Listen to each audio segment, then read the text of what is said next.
Daily இது போல் simple sentence கற்றுக்கணுன்னா நம்ம சேனலில் ஃபாலோ பண்ணிக்கோங்க, சப்ஸ்கிரைப் பண்ணிக்கோங்க, கூடவே பெல் ஐக்கானை கிளிக் பண்ணிக்கோங்க. அப்போ தான் நான் புதுசாக போகிற வீடியோ உங்களுக்கு நோட்டிஃபிகேஷனில் வரும்.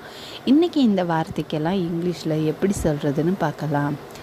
நான் ஏன் போகணும்? Why should I go?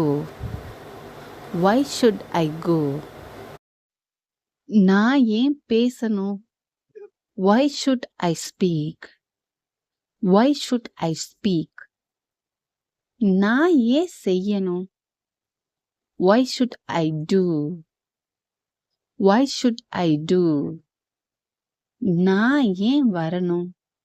Why should I come? Why should I come? நான் ஏன் நினைக்கணும்? Why should I think? Why should I think? நான் ஏன் சொல்லணும்?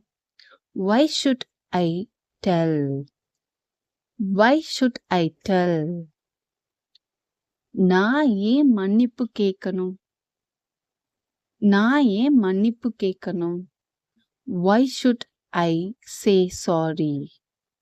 Why should I say sorry? நான் ஏன் கொடுக்கணும்? நான் ஏன் கொடுக்கணும்? Why should I give? Why should I give? மறக்காம சேனலை சப்ஸ்கிரைப் பண்ணிக்கோங்க. தேங்க்யூ.